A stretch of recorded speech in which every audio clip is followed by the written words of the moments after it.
Hello guys! For today's video, magluluto tayo ng hipon na lalagyan ng itlog.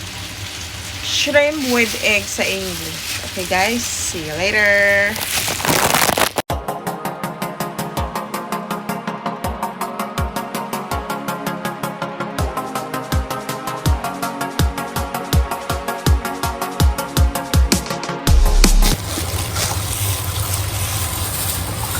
Ayan guys, ito na yung hipon natin guys.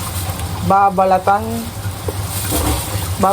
po natin sila ng buhay. Ayan. Sabi ni Amo, balatan daw. Yan, balatan muna natin sila tapos ihalo natin sa itlog. Okay? Babush! Tatakot ako.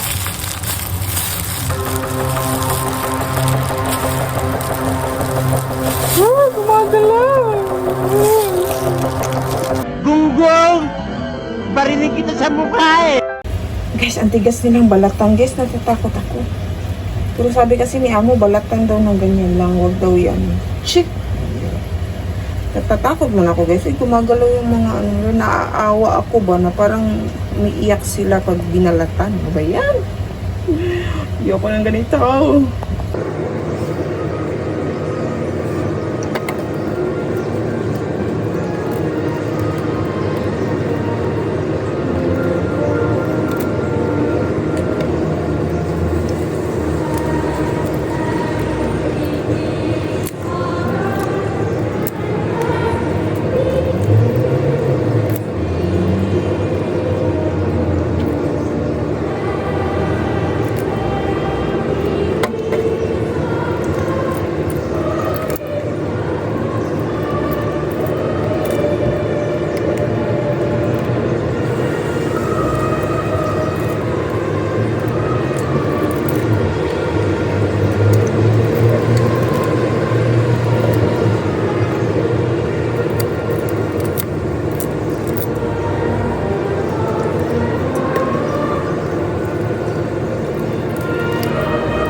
magbalat ng hipon. Ito yung balat niya.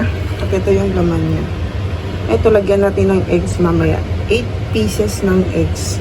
Tapos itong balat is gagawin natin soup. Para like this. Kukunin natin yung katas nila po. Yun daw yung masarap para sa pasta. So, see you later.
Ayan na guys, pagkatapos patuloy na natin.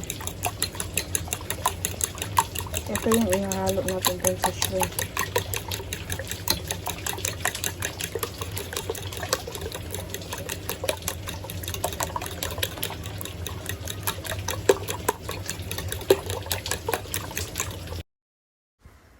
First thing first guys, iinitin natin yung kawali at saka yung mantika. Make sure po na mainit po sila. At saka po yung kailangan na power dyan po is malakas-lakas. Para po yung itlog po pagkatapos is creamy. Yun ang sabi ni Amo. Kailangan pala yung ano niya, yung power niya is 7. The power ko dyan is 5 only. Kailangan po malakas yung power po para po yung itlog po is maging creamy. Yung shrimp po pala nilagay ko sa tissue para po paglagay natin sa mantika, hindi po mag pisik-pisik. Ano ba sa Tagalog yan? Magtalamsik. Yan. Nilagay ko po siya sa tissue para po ko tuyuin or kunin yung tubig. And as you can see, hindi po siya tumatalamsik. Yun lang. Share ko lang. Yan po. Tapos stir fry po muna natin yung shrimp. Ano po natin sila yung maging color red na siya. Red or yung pumuti na. Wala na yung parang yung hilaw. Ano ba? Yung mag-color red po siya. Basta yung feeling nyo na luto na yung shrimp. Hindi po masyadong overcook Hindi po masyadong overcook. Kasi pag in-overcook po natin, mawawala po yung lasa niya. Kasi yung lasa niya po is pupunta sa itlog. Huwag po natin masyadong i-overcook. Yung saktong-sakto lang. Mga 2 minutes po na stir fry. Ganon. Mga 2 minutes lang.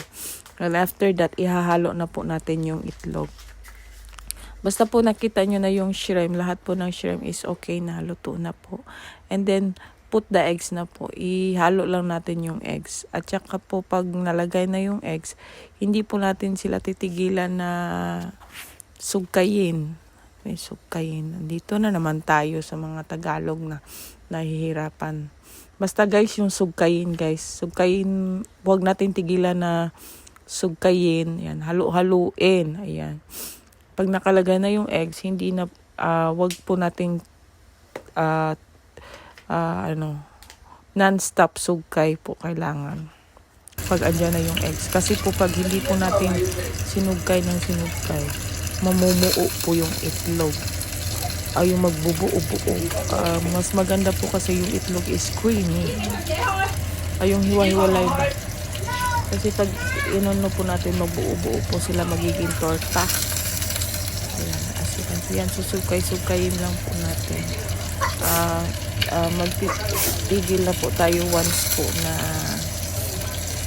na hindi na masyadong matubig. Pag naging creamy na, ayun na, okay na siya. Sugayin natin guys. Huwag natin tigilan sugayin para hindi maging torta. Dapat nga andat, so mali ako pagluto. Kailangan and that time na yung ganyan na po, luto na siya. I-stop na natin kasi mainit pa yung kawali. Naluluto pa. Kaya pala medyo to yung naluto ko dyan. yung ganyan na po yung texture niya po. Okay na po yan. Kailangan natin patayin. Dati hindi ko pa yan pinatay. Ay, parang naman talaga ako naman.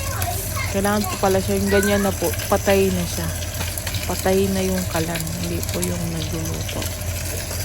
Kailangan na po siyang patayin. Iwan ko kung bakit ko pa yan niluluto. Kaya pala yung finished product ko is toyong-toyo. Yung dry tignan. Ayaw kasi nila ng mga dry. Gusto nila yung mga basa. Talagang pinuyo ko talaga. Kaya pala hindi nila naubos yung pagkain. As you can see guys, na-overcook ko siya. For them, overcook na po yan. And that is my finished product. Walang kabuhay-buhay man. Hindi ko nalagyan ng sibuyas dahon. Nako. Kaya pala kahapon parang may kulang sa luto ko. Hindi man lang ako sinabihan ni amo. Ay, hindi kasi sila nagre-reklamo. Kaya hindi ko alam kung ano yung kulang. Yung sibuyas pala guys. Kulang. Kaya pala hindi nila mutak kahapon kasi favorite nila yan eh. Kaya pala kulang na sibuyas.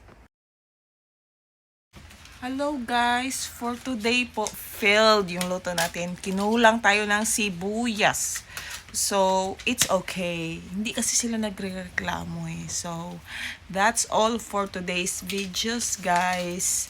Thank you for watching. Don't forget to like, share, and subscribe my channel. Bye! Ayan, bye! Yun. Để để phòng đào rồi.